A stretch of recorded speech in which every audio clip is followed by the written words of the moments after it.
Hey, welcome back for our last vocab video. I know that there was a lot, and we are just going to go through these last, well, there's just 9 terms on this particular one. I do want to point out a couple of things that cause people some confusion, so pay close attention to that. But for the most part, these are logical definitions, or the term and the definition make sense together. Our first one, we have 4 in sound, and the first one is ambient or ambient, just depending upon how you want to pronounce it.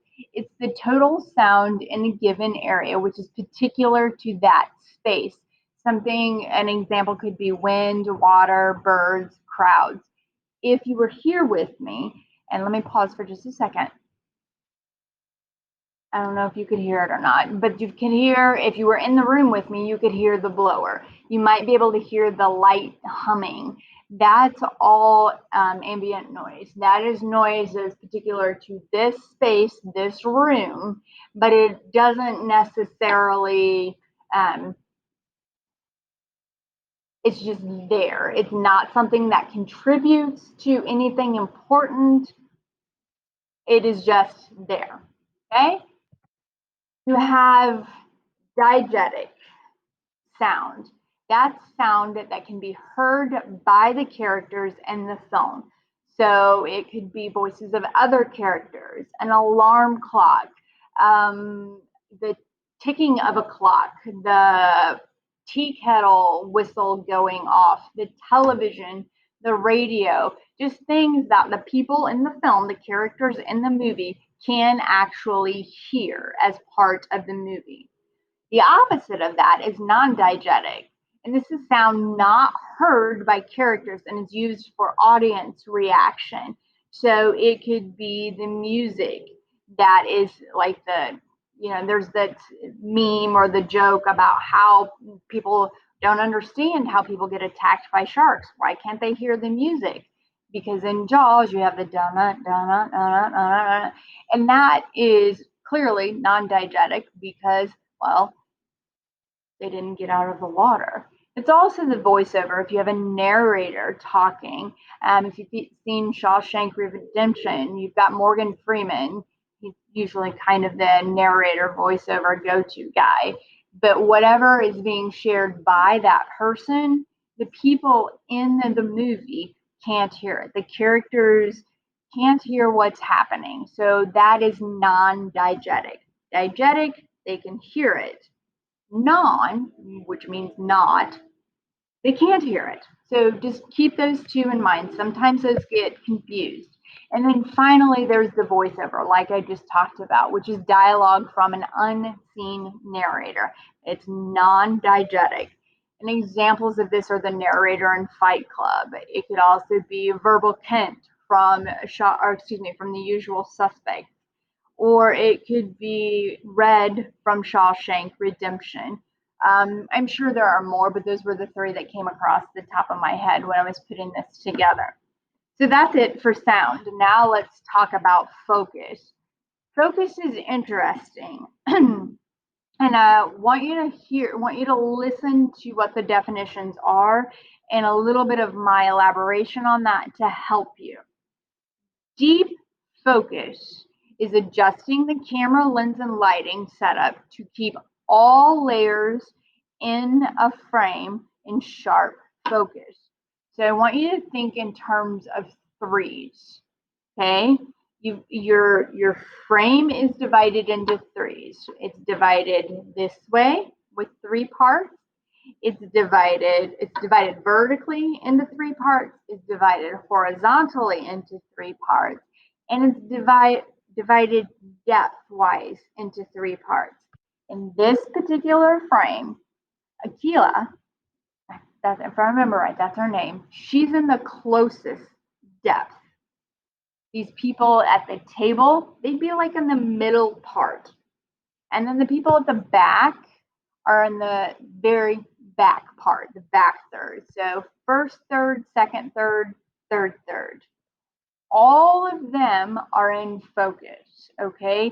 That's a deep focus. All layers are in focus and are clear. It doesn't necessarily mean that you can see the details, like this dude right here in this particular image, maybe on a larger screen.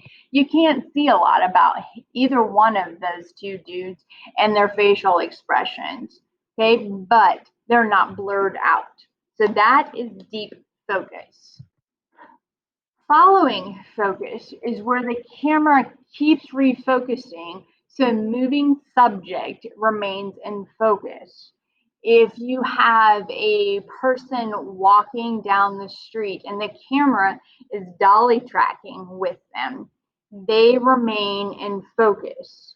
But if you think about if or it could be like a hat or a ball rolling across the grass, and the hat is always in focus, and as it moves, the grass blades are in focus with it, okay? But the subject always remains in focus regardless of where it is. Rack focus is a little bit different. It's a change in focus within a shot so that one object appears suddenly out of focus and another appears suddenly in focus. In this particular movie, this scene, the camera is staying here and the people are walking towards the camera or away from the camera. So as they're back here, they're out of focus, but as they get closer, they come into focus, and they get too close and they go back out of focus. That's what rack focus is. It's something that's happening, or a change in focus that is happening quickly. So this is not an example of deep focus because not everything is in focus. And because there's the movement involved, whether it's the camera or the objects, they are continually shifting focus. So that is rack focus. Shallow focus is when one plane of image is in focus while the rest is out of focus, typically used to emphasize one part of the image over another.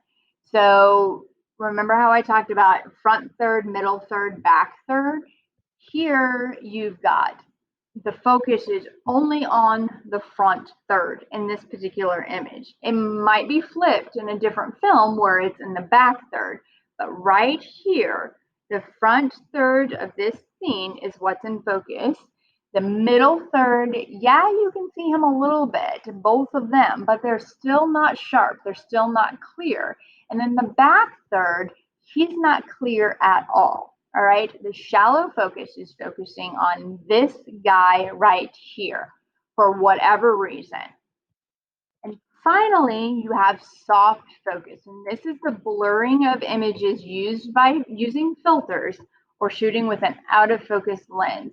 And similar to soft light, and it's often used with soft lighting. Remember, soft lighting involves like a blending of shadows and light where you don't have any distinct shadows or light. Soft focus was used on females, especially up to, if not through the 80s. And it created, I'm not going to get on my little pedestal or anything, but it created this unrealistic expectation of beauty and flawlessness, because the focus was so soft that anything that might be considered a flaw about the character, whether female or male, is not blurred in a traditional sense, but it's blurred out. It's softened. It's made less glaring, and it adds to romance. It adds to innocence. It creates these feelings of not not dishonesty necessarily. I don't want you to think that, but it creates a feeling of kind of an innocence, a softness, of not like harsh reality. Now, I don't have on here, for some reason, I don't have hard focus. It's not used a lot, but hard focus, I'm just going to tell you, is the opposite of soft focus. And that means that the lighting, the camera, everything is super crisp, super clear, and you can see flaws on everything. I used to have a frame from some movie, I can't remember, where the lighting was super bright, super hard lighting, and the focus was super hard as well.